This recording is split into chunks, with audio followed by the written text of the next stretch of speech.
All right, last one up, you guys, is from Patreon supporter Jeff Bingham. It was just announced that Will Ferrell and Adam McKay will be ending their relationship as creative collaborators. While I myself was never the biggest Will Ferrell fan, his best movies have often been when Adam McKay was at the helm, as he's gotten the best out of his star. Without Adam McKay, we've gotten movies like The House and Holmes and Watson. You are bigger Will Ferrell fans than me, so how do you feel about this news? Surprised. I was surprised, Rob, straight up to hear this news because it's not just them working as director and star collaborators. They've had their own production company, the Gary Sanchez production company, and they have produced a lot of stuff together on top of that. But you raise a great point. Will Ferrell's, in my opinion, Will Ferrell's best movies were the movies that Adam McKay collaborated with him on and directed. Because you're talking about movies like Anchorman, which is, everybody loves Anchorman. You're talking about Talladega Nights. You're talking about my favorite Will Ferrell movie, Step Brothers. I can watch that movie every day for the rest of my life and never not laugh at it. I love Step Brothers. You're talking about The Other Guys. I'm not big on The Other Guys, but a lot of people love The Other Guys. I like it. There are a lot of people who like that movie. And when you're talking about the best Will Ferrell, the best Will Ferrell's been the Will Ferrell that we've gotten when he's working with Adam McKay, including a lot of the stuff they've produced together. Now, Adam McKay, Rob, is just, my movie Vice just got nominated for Best Picture at the Academy Awards. I can start spreading my wings a bit. Holmes and Watson got nominated for Razzies. So that's what that is. So I don't know if this is a situation of, hey, look, these two guys have been working together since their Saturday Night Live days. They started work on Saturday Night Live on the same day together. And they've been working together ever since.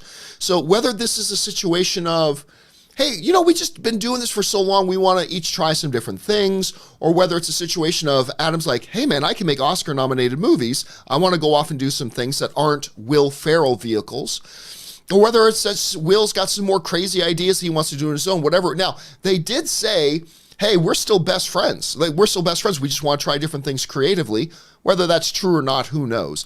Kind of reminds me of when a celebrity couples break up and they always release a joint statement saying, we both still deeply love each other. Blah, blah. No, you don't. You hate each other's guts. Just be honest about it. But I don't know if that's the situation here with Will Ferrell and McKay, but it does for me kind of mark a little bit of an end of an era. And I won't lie to you, I was a little bit sad to hear this news. Anyway, Rob, you heard about this breakup. What's your response? Well, I think you nailed it. I mean, look, Adam McKay, he did his time making those Will Ferrell comedies. He made the best of the Will Ferrell comedies. Yeah. And clearly, I mean, I love The Big Short. I am obsessed with The Big Short. I watched, it's funny, I'm so obsessed with that movie that I watched a YouTube video over the weekend analyzing why The Big Short's so good and what it does, how it basically tells the story of all of these unlikable characters that actually prey upon Americans to become filthy rich. I love those characters. I don't care. But I think that Adam McKay has now made two movies, The Big Short and Vice, which are head and shoulders above what he was doing with Will Ferrell. Not that those movies are not difficult to make, but if Will Ferrell wanted to keep this relationship going, he too needs to step up. I mean, I would like to see Will Ferrell. I really like Will Ferrell.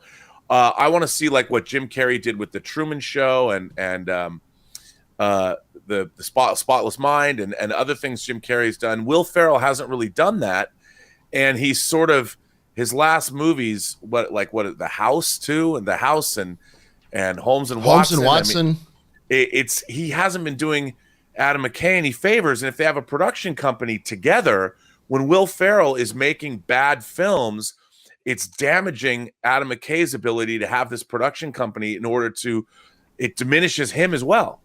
So, you got it. When your star is on the rise, sometimes you just have to blow your ballast tanks and move on.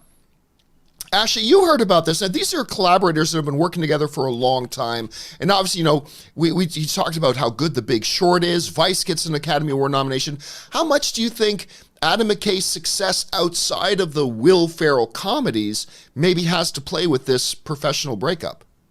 Well, I think it has everything to do with the breakup. At first I was like, well, if he's making these amazing movies like the Big Short and Vice within the partnership, why are they breaking up if he still can do that? But Rob, you just made a great point that, if Will is not pulling his weight, then it's bad for their production company, Right. and he won't be able to continue making Oscar-winning films if someone's like weighing him down. I think it just makes it look like, pretty bad for Will Ferrell. It's just like, clearly, I feel like Adam McKay is the one ending the relationship. I mean, I don't know that, but it looks to me like that. Yeah. Fool me once, shame on you.